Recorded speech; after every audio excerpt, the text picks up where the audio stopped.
Bonjour tout le monde. Donc, comme je vous le disais, aujourd'hui, on va faire un petit exercice ensemble pour travailler la virgule. Donc, si vous n'avez pas écouté ma capsule d'hier sur la virgule, je vous inviterai à le faire. Au fond, j'ai décidé de faire un petit bloc sur la ponctuation. Donc, on va aborder la virgule. En fait, je l'ai abordé hier, puis aujourd'hui, on va faire des exercices sur la virgule. Et dans ma prochaine capsule, je vais aborder le point-virgule et le deux points, donc comment les différencier, quand utiliser l'un ou l'autre, et les raisons de leur utilisation, un peu comme j'ai fait pour la virgule.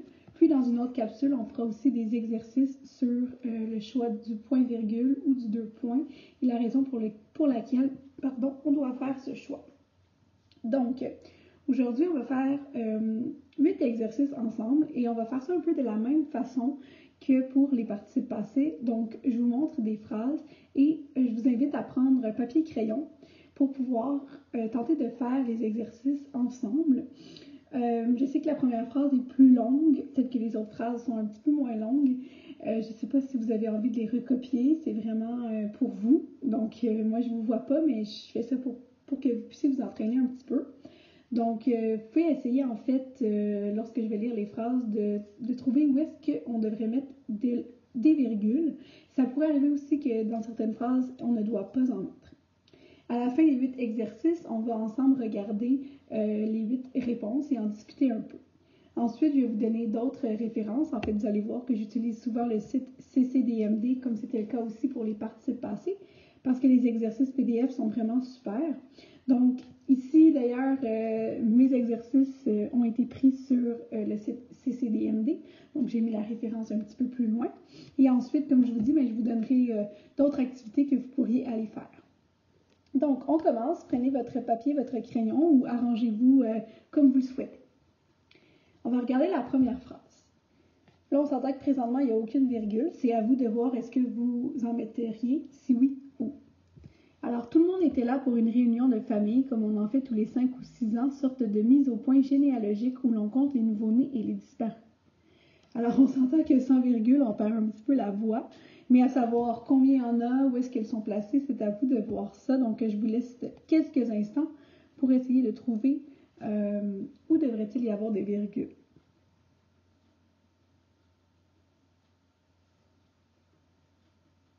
Deuxième phrase. Le roman que je lis est excellent. Alors, à vous de voir si oui ou non on devrait mettre une virgule ou plusieurs virgules, et si oui, à quel endroit.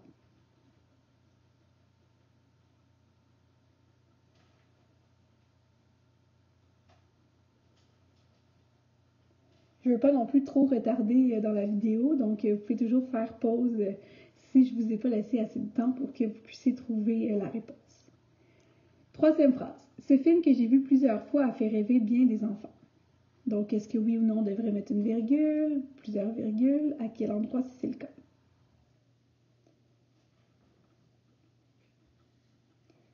Quatrième phrase.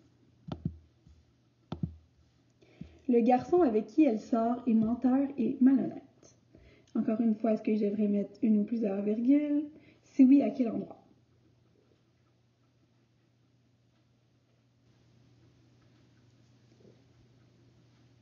Cinquième phrase. L'amour, qui est un sentiment universel, est responsable de bien des chagrins. Encore une fois, est-ce que je devrais mettre une ou plusieurs virgules? Si oui, à quel endroit?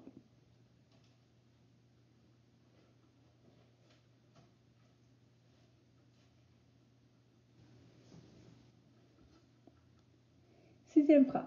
Cécile avait plongé dans l'eau la première. Hélène l'avait suivie un peu embarrassée d'avoir avoué qu'elle trouvait l'eau trop froide. Alors ici, on a un petit paragraphe avec 2 phrases. Est-ce que je devrais mettre des virgules? Si oui, à quel endroit?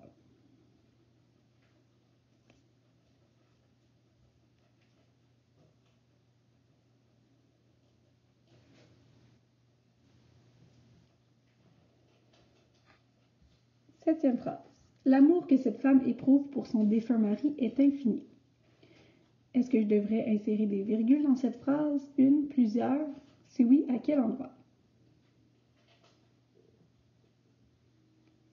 Huitième et dernière phrase. Monsieur Nakayama, mon voisin d'en face, aime le jardinage. Est-ce que je devrais mettre des virgules? Si oui, à quel endroit et pourquoi? Plusieurs, une, à vous de voir. J'ai rajouté le pourquoi dans cette phrase-là. En fait, si vous avez eu la chance de le faire, sinon je vous invite à regarder à nouveau le début de la vidéo.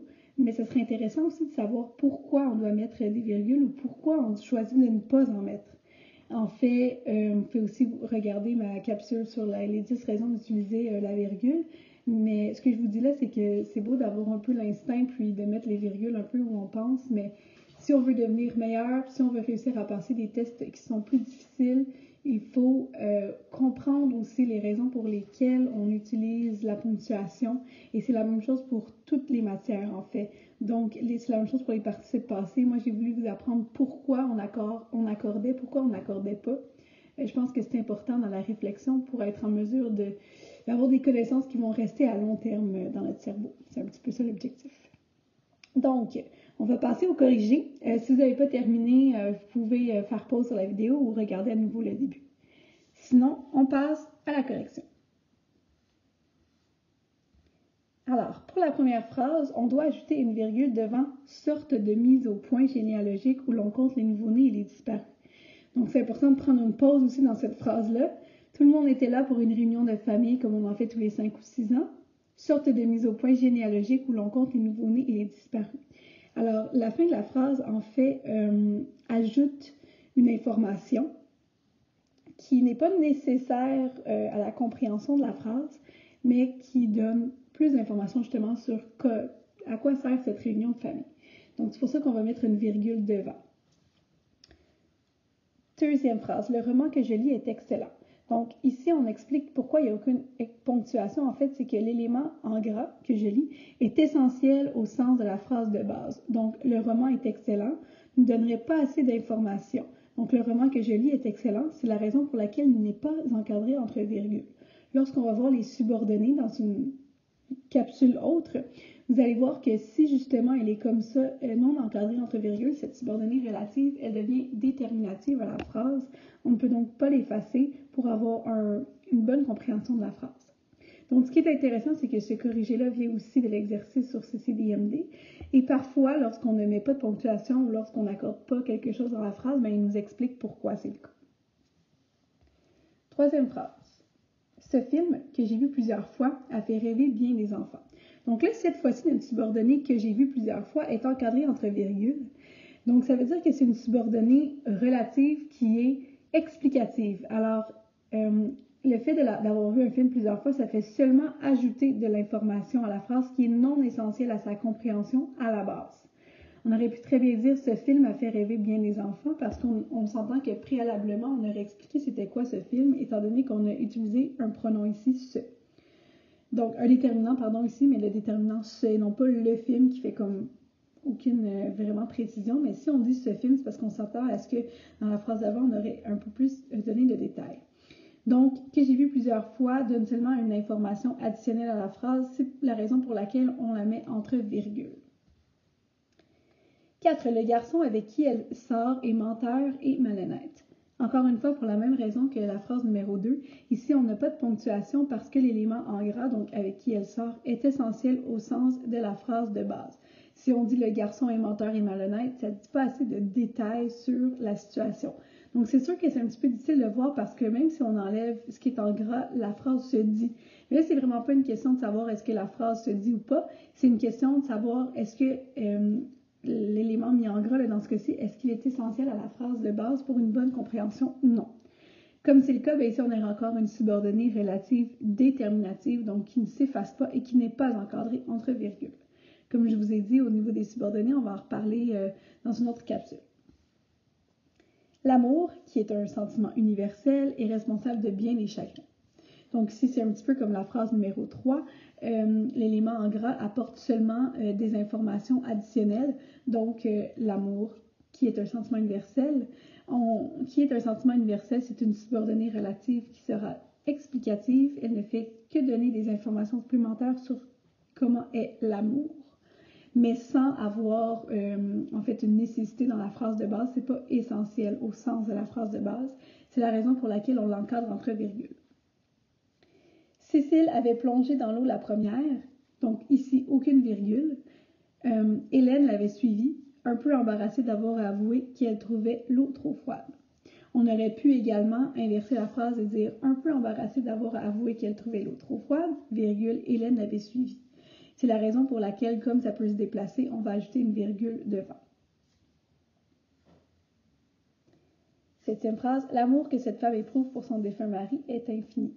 Donc, encore une fois ici, aucune ponctuation parce que l'élément en gras est essentiel au sens de la phrase de base. Donc, juste de dire l'amour est infini, ça ne fait pas de sens comparé à la phrase complète.